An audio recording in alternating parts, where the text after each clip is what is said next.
Today discuss about spinning short questions. প্রথম আসি, why dead fiber complaint come from market? তো dead fibre যে কমপ্লেনটা আছে এটা আসলে মার্কেট থেকে কেন আসে? তো ডেড ফাইবার কমপ্লেনটা আসলে মার্কেট থেকে আসে কারণ হচ্ছে যদি আপনার রকটনটা অর্থাৎ ফাইবারটা যদি ইমেচিউর থাকে, ঠিক আছে, এই ইমেচিউর ফাইবার যখন আপনার ডাইং করতে যাবে তখন কিন্তু সেই জায়গাটাতে ডাইং হবে না, হ্যাঁ, যার কারণে আপনার ডেড ফাইবার কমপ্লেনটা চলে আসে, অর্থাৎ শেড ভেরিয়েশন আসে, ঠিক আছে। এক কথায় ইমেচিউর ফাইবারটা হচ্ছে আপনার ডেড ফাইবার।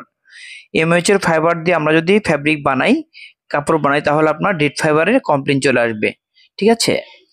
তো নেক্সট হচ্ছে why cause create naps in blue room, অর্থাৎ ব্লু রুমে ন্যাপস কিভাবে সৃষ্টি হয়, মানে কি কি সমস্যার কারণে ব্লু রুমে ন্যাপস ক্রিয়েট হয়। তো আমি লিখেছি যে এখানে বিটিং পয়েন্ট, আরো কিছু পয়েন্ট আছে। তো বিটিং পয়েন্টের বিষয়টা একটু বলি। বিটিং পয়েন্টটা হচ্ছে যে এখানে যদি বিটিং পয়েন্ট যে বিটার গুলো আছে এগুলো যদি আপনার নষ্ট, ভুতা, হ্যাঁ, কিংবা স্ক্র্যাচ থাকে, ভাঙ্গা থাকে, সেক্ষেত্রে কিন্তু আপনার ন্যাপস ক্রিয়েট হতে পারে। তো আরেকটা বিষয় সেটা হচ্ছে যে যদি আপনার ওপেনিং ঠিকভাবে না হয়, হ্যাঁ, আপনার ফাইবারটা ওপেন করতেছেন, তো ওপেন করার সময় ঠিকভাবে ওপেন হলো না, হ্যাঁ, কোথাও ধরুন যে ইয়ে থাকে আর কি, দানা, বড় বড় দানা থাকে, হ্যাঁ, এরকম হলে সেটাকে ভালোভাবে ওপেন করতে হবে, ঠিক আছে। আর হচ্ছে যে ন্যাপস আরো কিছু কারণে আসতে পারে, সেটা হচ্ছে যে আপনার ময়েশ্চার, হ্যাঁ, ময়েশ্চার যদি আপনার এক্সেসিভ থাকে, তো ময়েশ্চার কটনের ধরুন আপনার স্ট্যান্ডার্ড হচ্ছে 8, হ্যাঁ, সেক্ষেত্রে যদি আপনার ময়েশ্চার 9-10 এরকম থাকে, তাহলে কি হবে, কটনটা ভেজে ভেজে অবস্থা থাকবে। আলটিমেটলি যখন এটা আপনার বিভিন্ন ব্লুরুমে যে বিটিং পয়েন্ট গুলো আছে, বিটার আছে, সেগুলোতে কিন্তু আলটিমেটলি সেখানে আপনার যে বিটিং পয়েন্ট গুলোতে সেখানে আটকে আটকে থাকবে, যার কারণে ন্যাপস ক্রিয়েট হবে, ঠিক আছে। তো এগুলো কারণে আপনার ব্লুরুমে ন্যাপস ক্রিয়েট হয়।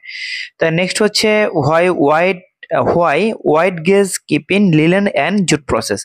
তো আমরা লিলেন এবং জুট প্রসেসের ক্ষেত্রে আসলে কার্ডিং এর যে গেজটা আছে সেই গেজটা আসলে ওপেন, সেই গেজটা আসলে ওয়াইড কেন করি, হ্যাঁ, আমি লিখেছি why wide gauge keep in linen and jute process in carding machine, ঠিক আছে। তো লিলেন এবং আমি অ্যান্সার লিখেছি linen and jute fibre broken, অর্থাৎ যদি আপনি কার্ডিং এ ওয়াইড গেজ না করেন তাহলে কিন্তু সেটা ভেঙে যাবে, পড়ে যাবে। আপনি যতটুকু পাওয়ার কথা, যতটুকু আপনি মিক্সিং দিয়েছেন অতটুকু কিন্তু আপনি পাবেন না। তো এই জন্য আমরা ব্লুরুম এবং কি বলে যে কার্ডিং এর যে গেজটা সেটা আমরা সবসময় ওয়াইড করে রাখি, যেমন ফ্ল্যাট গেজ, হ্যাঁ, তারপর হচ্ছে যে ফ্ল্যাট গেজ, দেন হচ্ছে যে ফ্রন্ট স্টেশনারি, হ্যাঁ, ব্যাক স্টেশনারি, এগুলো কিন্তু আমরা সবসময় ওয়াইড করে রাখি যাতে করে এটা নষ্ট না হয় কিংবা ভেঙে না যায়, ঠিক আছে। তো নেক্সট হচ্ছে what do mean by UIC. তো ইউআইসি এটা ফুল মিনিং হচ্ছে ইলেকট্রনিক্স ইয়ার্ন ক্লিয়ারার। এটা হচ্ছে যে আপনার অটোকনে আমরা ইলেকট্রনিক্স ইয়ার্ন ক্লিয়ারার আসলে কি ইউজ করে থাকি, লোফে আর হচ্ছে পোস্টার কোয়ান্টাম, ঠিক আছে। তো এই হচ্ছে আজকের টপিক, আশা করি বুঝতে পেরেছেন। আজকে এ পর্যন্তই, পরবর্তীতে নতুন একটি টপিক নিয়ে আসবো ইনশাআল্লাহ। ততক্ষণ ভালো থাকবেন, আল্লাহ হাফেজ।